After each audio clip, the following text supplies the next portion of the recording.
Chapter 9 Meditation on Death Maranasati Explanation and Instruction. This evening we are going to reflect on death. It is another type of reflective meditation practiced with mindfulness meditation.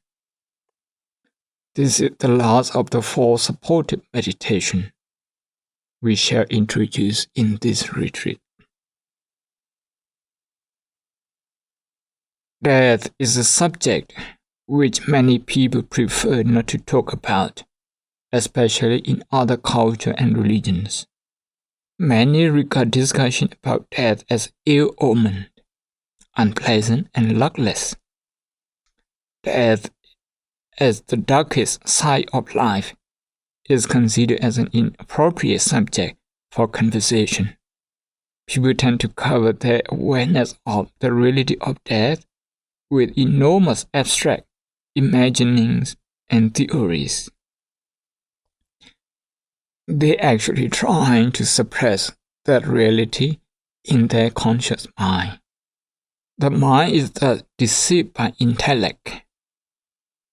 Deception gradually becomes perception. This perception of death, however, seems to have achieved general acceptance. However, the Buddha's way of thinking is different, and in this case even against the mainstream.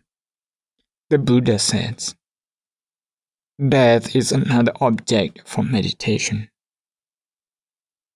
We should recognize, accept, and try to understand death. The Buddha taught his disciples that in order to uproot mental defilement and thereby achieve peace, one should stay vigilant and develop a sharp mindfulness of death. Can we run away from death? Certainly not. It is an inevitable process we all have to go through. People do not like to talk about it because they fear death. This is true of anybody. Some people also think that talking about death may bring ill fate and could destine them for ruin. The Buddha, however, said that the fear of death arises when there is no insight into death. If you do not talk about it, you will not understand it. That is why this meditation on death is meaningful and worthwhile, however fearful it may sound. This Buddhist approach of acceptance is worth sympathized, indeed accepted in modern psychotherapy. Fear of death. Imagine this room with no light and in silence darkness. If you come across a wire in the dark, you may think that it's a snake, and you will be very frightened. That is because you cannot see what is really there. If you come across a cat, you may think that it's a ghost. You cannot see what exactly there. You just speculate on the sound of the cat's movements and create fear within yourself. Not seeing things as they are makes you scared. It's oppressive to be in the dark because darkness prevents us from seeing many things. Fear, however, is automatically expelled when the light comes. What we need is light that helps us to see a wire as wire, and to make sure that it's not a snake. This is also true even when it comes to matters like death. What we have to do is to understand it, to know what it's like, what fear of death is like. Understanding is likened to light. Many religions throughout the ages have tried to solve the mystery of death and of the fear that is necessarily linked to death. They come up with various philosophies as to what death is in order to dispel fear of death in the minds of the people. There is always consciously or unconsciously a threat of death. No matter how you ignore it, this is a fact of life. The Buddha said that we have to have courage to analyze it and reflect upon it. That courage comes through mindfulness. Many religions try to come up with what they think are solutions to solve this psychological problem facing people who live in fear of death. In pre-Buddhist times in India, people said that when someone died, it was just like someone changing clothes, as they did every day. In the same way, the permanent soul was said to keep changing its body from one to another. They believed in rebirth because the idea of rebirth existed before the Buddha's time. This is emphasized in the early scriptures like Upanishads. They said that when someone dies and the soul goes to another body, cycle of birth samsara goes on. So again, the idea of samsara was already there.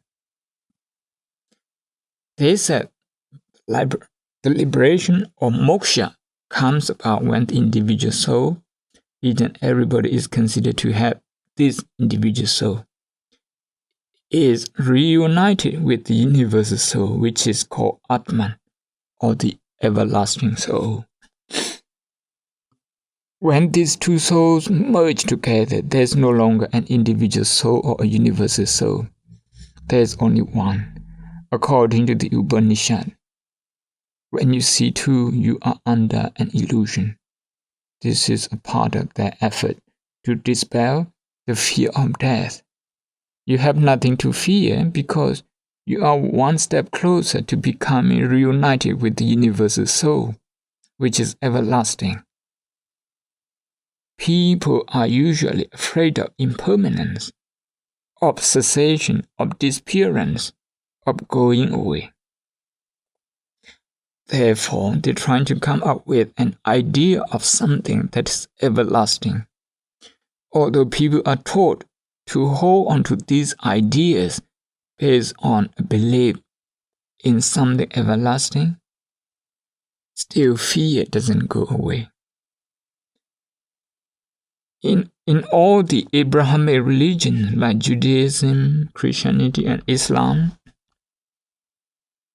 there is one rebirth after death, which is supposed to be after the day of judgment, when one will be reunited with God, the Creator, who will welcome the death into an immortal state. I see this again as an attempt to dispel fear of death.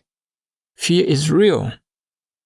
Fear in you, fear in me, fear in everyone in the street regarding death is very real. All these philosophies are formulated with one aim: to lessen the fear of the experience of death. At times, all the theories may give people a sense of security in life, but unfortunately, they could do very little to help one in the face of actual death. I think the actual problem is not death itself, but the fear of death. What we are going to do today is to discuss the fear of death rather than death itself. Imagine we have to live under the shade of the fear of death throughout our life. How can we enjoy our life? Can there be real peace of mind under the shade of death? Before death actually comes, one is already defeated by the fear of it.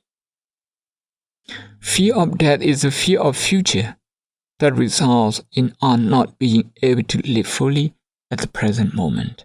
We fear and are worried that we are going to lose what we have, unable to accept that things are impermanent. It hurts and discourages one to think that we have to leave all hard-earned wealth and reputation and go. The future always seems something uncertain for human beings. Indeed, uncertainty is the hallmark of life after death.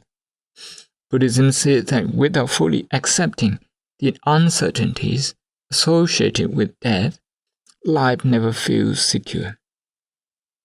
Life is, of course, naturally insecure. However, it is possible to feel secure amid the insecure, provided we develop our mind dealing with the fear of death here and now, when we still have a lot of time to live. The Buddhist approach to death.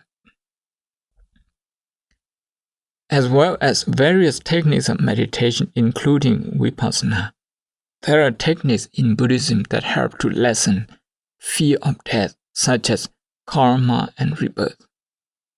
Here, however, we are approaching the problem of fear of death from vipassana meditation point of view.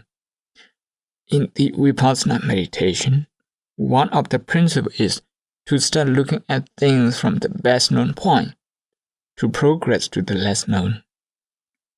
What is best known here is fear. It exists in you, in me, in every one of us. Therefore, we have to start tackling this fear. We do not start from the unknown, which is life after death, and all the mystery connected to it. It is unknown. How can we start with that?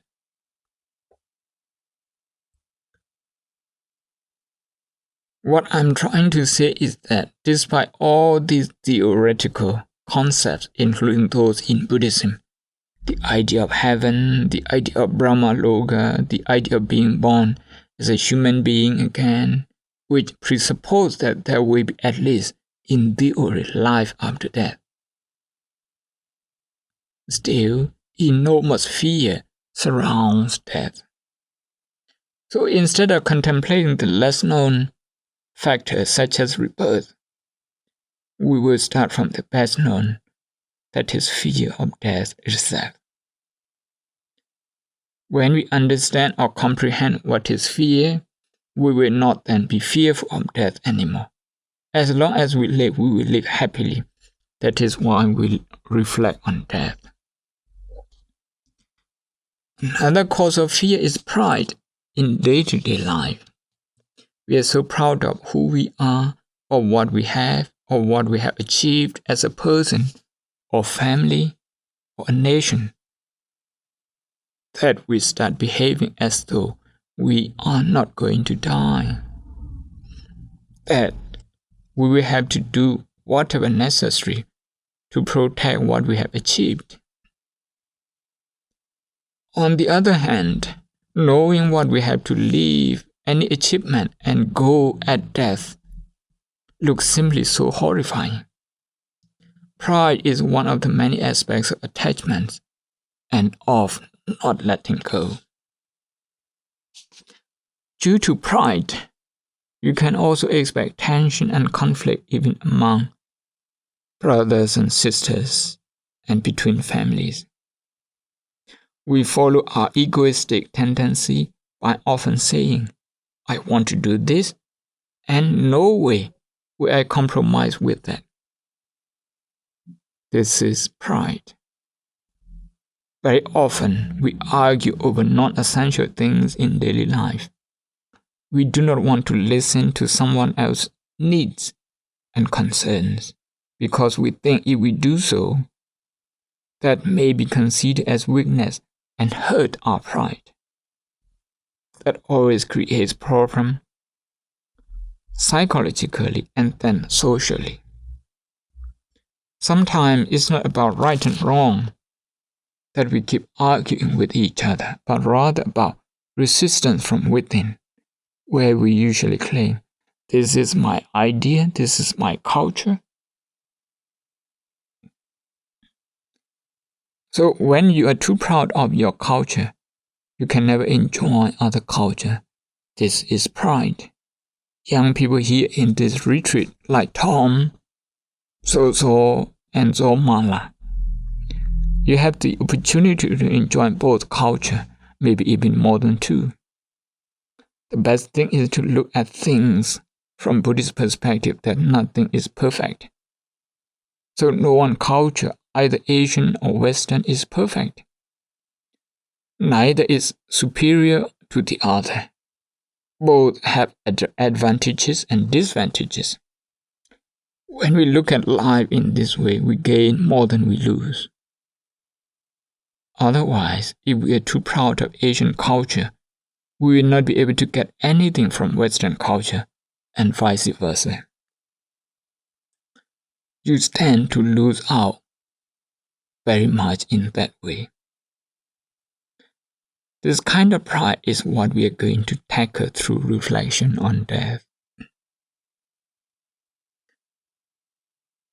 Lack of the right attitude is another ground for fear of death.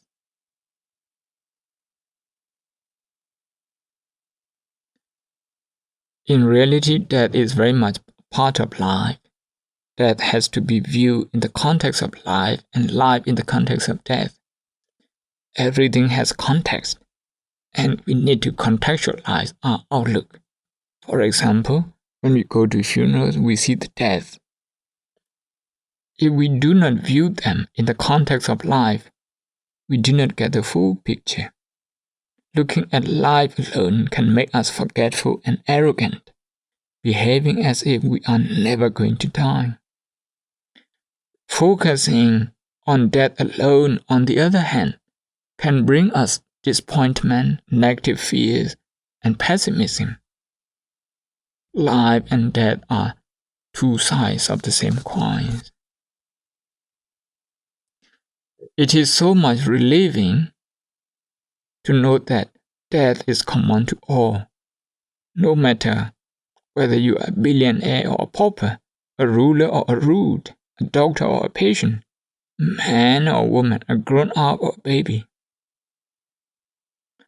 Terrifying and painful experience of death is not unique to anyone, nor is it escapable. Contemplation of death is something that can make one a wise person and enables one to view life seriously. When Siddhartha Gautama was a prince, his father arranged everything so that he could not see old people, sick people, and dead bodies. This was because his father, having consulted with his astrologers, was told that his son, the prince, would one day leave home for a homeless life. And the king did not want his son to leave home, but wanted him to succeed him as a king when he died. So till the age of 29, the prince had never seen any of those things, such as death. But just to have seen a dead body, an old man, and a sick man once in his life, only once, that was enough for him to be convinced that this was a real problem facing him as well as the rest of the world, including those nearest and dearest to him, which is his family. That was something that made him determined to go through all the extraordinary experiences, renouncing the princely life, following the well-known religious teachings available in India at that time, and undergoing the hard life of an ascetic. Realizing that death arises at all times while we are still alive in the conventional sense is also very helpful to defeat fear of death. The old cells in the blood die and are being replaced continuously by new ones. It is said that the cells that die and are reborn momentarily are to be in the billions. The mind replaces itself in the same way, but in a much quicker speed. This is the